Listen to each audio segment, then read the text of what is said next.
Muy buenas tardes, mi nombre es Iván David Parra Camacho, soy estudiante del Programa Nacional de Formación en Geociencia, impartido en la Universidad Politécnica Territorial del Estado de Mérida, Cleber Ramírez, y a continuación en el presente video hablaré de manera resumida lo que corresponde a las propiedades de los fluidos, algunas de sus características y algunos conceptos referentes a esta temática. Para comenzar a hablar de las propiedades de los fluidos tenemos que tener en cuenta primero qué es un fluido. Y los fluidos no son más que aquellos estados de la materia en los que existe una atracción débil entre sus partículas. Y por eso, pues, cambian de forma sin que se produzcan en su interior algunas fuerzas que tiendan a restituir su manera o su forma original, ¿ves? Entonces, básicamente ese sería un concepto sobre los fluidos, teniendo en cuenta siempre que los fluidos son tanto líquidos como gaseosos, no sólidos. Entre algunas de las características básicas que encontramos en los fluidos tenemos las siguientes cuatro. La primera es la deformabilidad infinita, o así definida o así catalogada, y esta corresponde a que sus moléculas pues siguen movimientos no acotados y no tienen una posición de equilibrio. Entonces a eso se refiere con esta característica número uno. La segunda es la característica de la comprensibilidad, que no es más que hasta cierto grado, en donde se pueden comprimir algunos fluidos, o sea, hacerlos ocupar un volumen inferior al dado.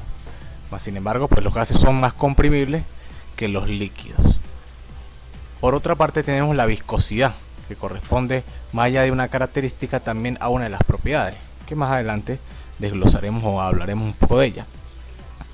Es mucho mayor en los líquidos que en los gases la viscosidad. Y bueno, más adelante hablaremos un poco más de este tema.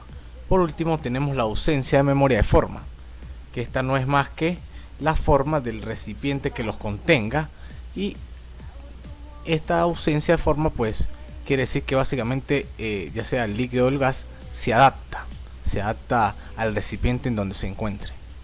Y bueno, a esto se refieren las cuatro principales características básicas de los fluidos. Cuando hablamos de las propiedades de un fluido nos referimos a los parámetros que definen el comportamiento y las características del mismo tanto en reposo como en estado de movimiento. Entre estas pues existen las propiedades primarias o las propiedades secundarias de un fluido. Entre las propiedades primarias encontramos las que se pueden visualizar en la diapositiva. También son llamadas propiedades termodinámicas. En estas pues están la presión, la densidad, la temperatura, la energía interna, la entalpía, la entropía, el calor específico, la viscosidad y la cohesión.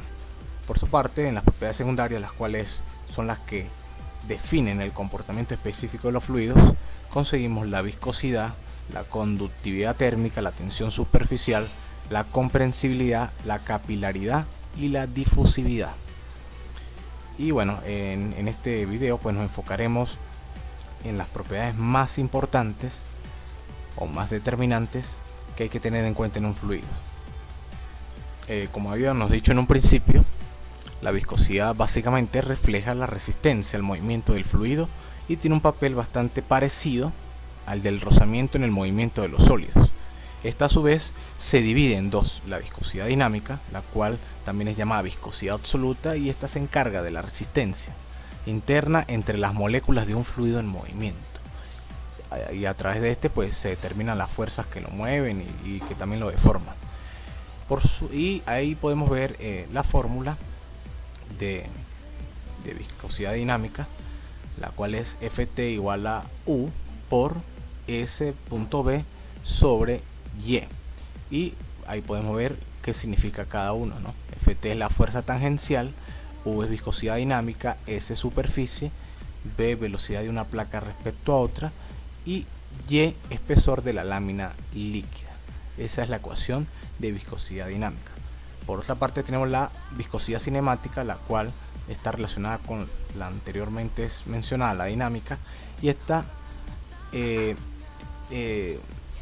teniendo ya el valor de la viscosidad dinámica, pues se puede calcular la viscosidad cinemática de un fluido con la siguiente fórmula que se proyecta en la diapositiva, la cual es básicamente: la viscosidad cinemática es igual a la viscosidad dinámica sobre la densidad.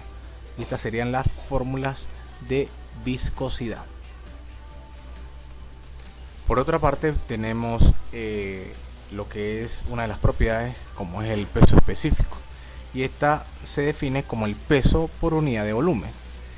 En el Sistema Internacional de Unidades son newtons sobre metros cúbicos, y para un fluido homogéneo se utiliza la presente fórmula que se visualiza, que es Y sobre mg entre B, que es igual a Pg. Eso con respecto a peso específico. Por otra parte tenemos volumen específico, la cual se denomina volumen específico al volumen ocupado por la unidad de masa. Y aquí tenemos la fórmula, la cual es la utilizada en volumen específico. Y entre una de las más conocidas propiedades de los fluidos encontramos a la muy famosa densidad, la cual se define como masa por unidad de volumen, y ahí se puede visualizar su fórmula en la diapositiva. Sus unidades en el Sistema Internacional son kilogramos sobre metros cúbicos. Y bueno, esto sería básicamente, de manera muy resumida, lo que corresponde a las propiedades de un fluido en la mecánica de fluidos. Muchísimas gracias.